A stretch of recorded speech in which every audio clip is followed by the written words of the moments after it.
अब मैं दो बातें और अर्ज करना चाहता हूँ।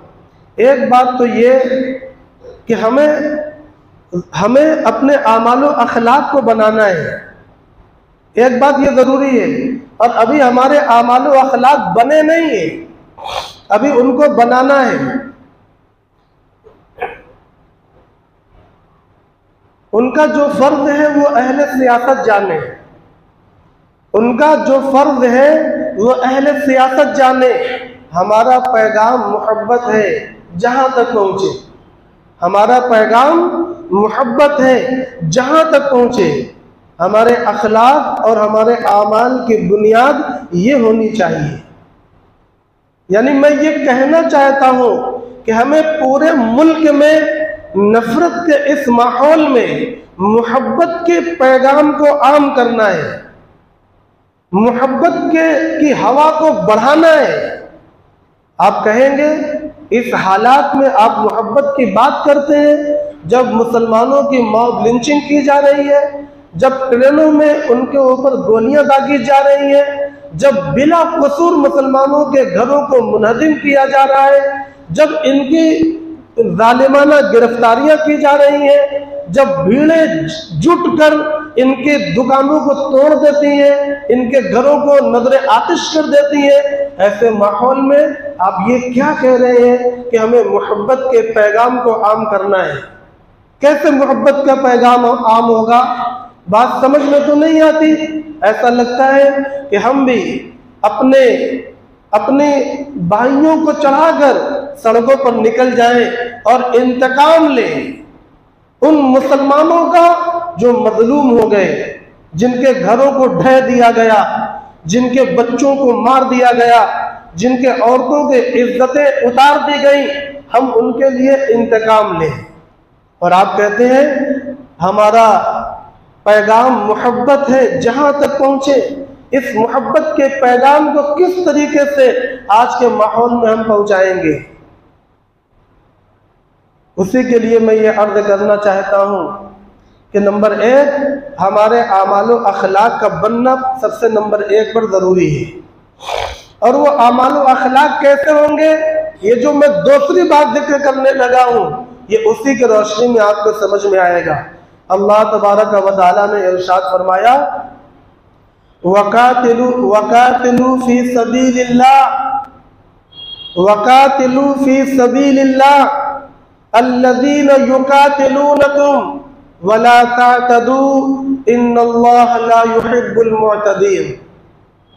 अब बात समझ में आई? अल्लाह क्या कह रहे हैं? और उनसे जंग लड़ो अल्लाह के रास्ते में। यानी ये जिहाद फी सबीलिल्लाह होगा, ये क़िताल फी सबीलिल्लाह होगा। और उनसे लड़ो अल्लाह के रास्ते में। वकातिलू फी सबीलिल्लाह, किनसे लड़ो? अल्लज़ीना युकातिलूनकुम, उनसे जो तुमसे जंग करने के लिए आए हैं, जो तुमसे लड़ने के लिए आए हैं। वला तातदू, और अल्लाह फरमाते हैं कि और तुम हद से तजावुज ना करना, तुम जुल्म ना करना। इन्नल्लाह ला युहिब्बुल मुअतदीन, अल्लाह जुल्म करने वालों को पसंद नहीं फरमाते। अल्लाह फरमाते वला तातदू, देखो हद पार मत करना, देखो जुल्म मत करना। क्या माना है इसका? आप तफसीर की किताबें उठाएंगे तो एक आपको अल्फाज मिलेंगे, आपको इसकी तफसीर में मिलेगा कि जंग करने की जरूरत पड़े जंग करो, जो तुमसे लड़ने आए हैं उनसे मुकाबला करो, जो मुआशरे के अंदर दहशत फैलाने के लिए आए हैं, जो आतंकवाद फैला रहे हैं, जो मुल्क के निजाम को दरहम बरहम करने पर तुले हैं, जो मजलूमों का शिकार कर रहे हैं, उनको पकड़ो और उनको मारो और उनको कुचल डालो, उनको खत्म करो। मगर सिर्फ उन्हीं को। वला तातदू, हद से तजावुज ना करना, यानी किसी बेकसूर को मत मारना, जो तुमसे लड़ने के लिए नहीं आए उनको ना मारना। औरतों पर हमला ना करना, बच्चों पर हमला ना करना, बूढ़ों पर हमला ना करना। और वो जवान जो लड़ने के लिए नहीं आए वो आसपास के रहने और बसने वाले लोग हैं, उन्होंने कोई शरारत नहीं की, उन्होंने हथियार नहीं उठाया था, तो इंतकामन उनके ऊपर हमला आप नहीं कर सकते।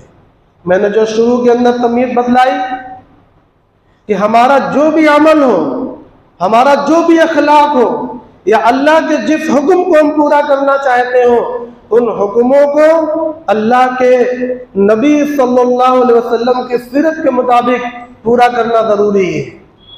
अब इस आयत को समझाने के लिए मैं दो वाक़यात आपको पेश करता हूँ। एक वाक़या आपने देखा मणिपुर के अंदर हुआ।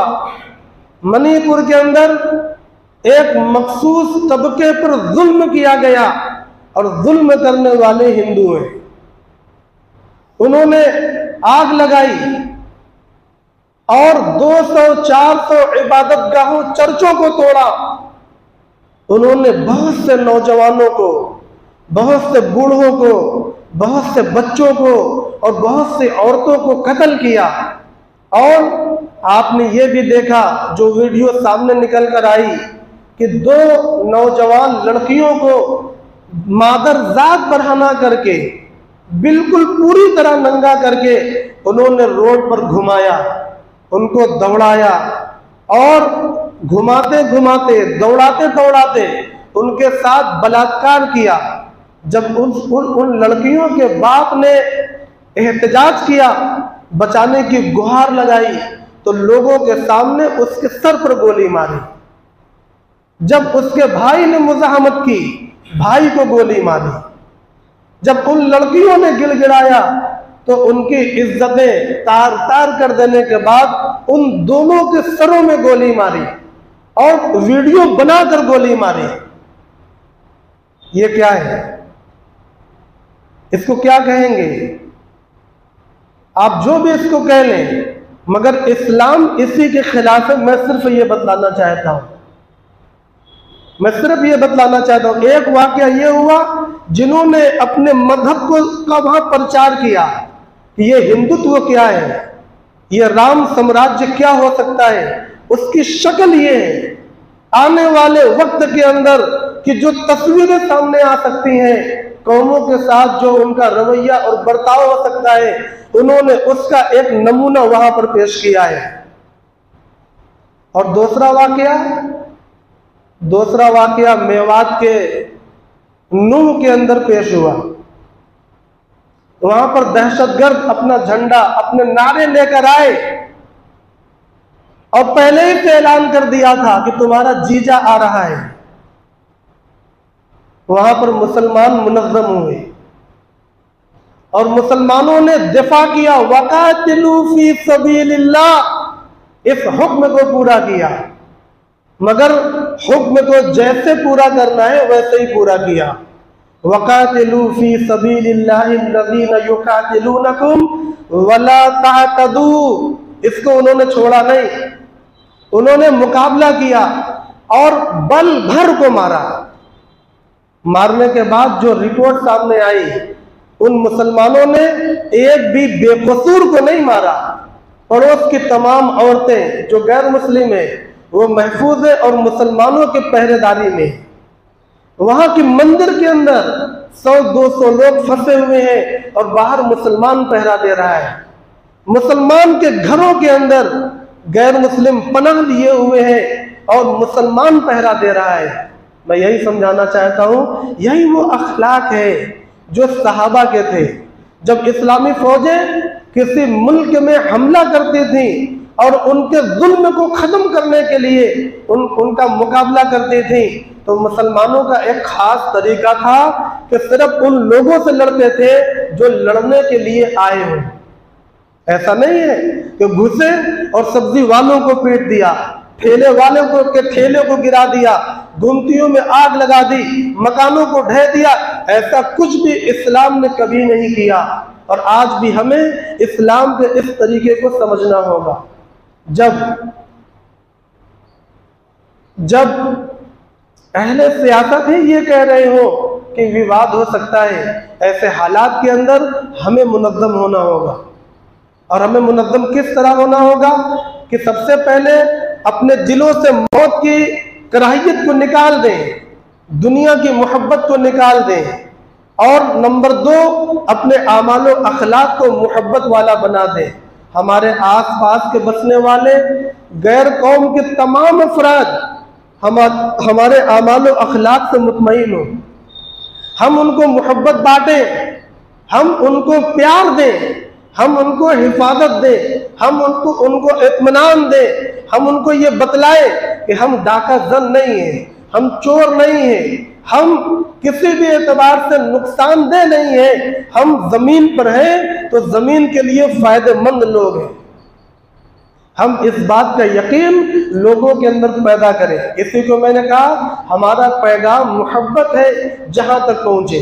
मगर इसका ये मफहूम नहीं है कि अगर कोई हमारे ऊपर हमला आवर होता है तो हम चूड़ियां पहनकर बैठे रहे। नहीं, उस वक्त अल्लाह का दूसरा हुक्म लागू होता है, वकातिलू फी सबीलिल्लाहि अल्लज़ीना युकातिलूनकुम वला तातदू। और वकातिलू से गए अम्र है, और अम्र का माना आप लोग जानते हैं। अम्र के जरिए अल्लाह जिस चीज का हुक्म देते हैं उस पर अमल करना वाजिब होता है। लिहाजा ऐसे लोगों से दिफा करना और उनसे मुकाबला करना ये खुद ब खुद ईमान वालों पर वाजिब हो जाता है। ऐसा नहीं है कि हमारे इख्तियार में हो कि हम मुकाबला करें या ना करें। क्या करें समझ में नहीं आ रहा है, समझना नहीं है बल्कि वाजिब हुक्म को पूरा करना है। मोहतरम भाई और दोस्तों, ये चंद लाइनें हैं। इन लाइनों से ये चाहा जा रहा है कि हम अपने ईमान और आमाल को बना लें और आगे के खाकों को अपने जहन के अंदर मुनज़्ज़म करें। और अपने कौम के बड़े लोगों से भी हम ये दरख्वास्त करते हैं कि नौजवानों की सही राह पर तरबियत करें। ये ऐसा ना हो कि जब हालात हंगामी हो तो इनसे गलतियां हो, उस वक्त उनकी ये लड़ाई फिर जिहाद फी सबीलिल्लाह नहीं होगी बल्कि ये जालिमाना कत्ल करना होगा। और आप कत्ल किसी गैर मुस्लिम का भी करेंगे, अल्लाह तबारक व तआला के यहाँ उसके जुर्म में पकड़े जाएंगे, भले दुनिया के अंदर आप पकड़ में ना आए। कत्ल करना किसी का भी जायज नहीं है, चाहे वो खून मोमिन का हो या गैर मोमिन का हो। लिहाजा हमारी लड़ाई वो अल्लाह के वास्ते कब बनेगी? जब वो अल्लाह के तरीके पर हो, जब वो रसूलुल्लाह सल्लल्लाहु अलैहि वसल्लम के तरीके पर हो, उस वक्त हमारी लड़ाई बनेगी, वरना हमारी लड़ाई जुल्म बन जाएगी। और एक बात मैं अर्ज कर दूं कि जो कुछ भी करना है वो हमें अपने ताकत, अपने बाजू और अपने ईमान की कुव्वत की बदौलत करना है। अगर हम किसी दूसरी कौम पर तकिया लगाए हुए हैं कि हमारे लिए वो उठेंगे, हमारे लिए वो लड़ेंगे, तो मैं ये समझा देना चाहता हूँ कि ये हमारी खामख्याली है। हमें खुद अपने आप को तैयार करना है और इस्लाम के मुताबिक तैयार करना है। उस तैयारी का बड़ा हिस्सा पूरी दुनिया के अंदर इस्लाम के पैगामे मोहब्बत को आम कर देना है और जालिमों के पंजों को मुकाबला करके रोक लेना है। वाखिरु दावाना अनिल हम्दुलिल्लाहि रब्बिल आलमीन।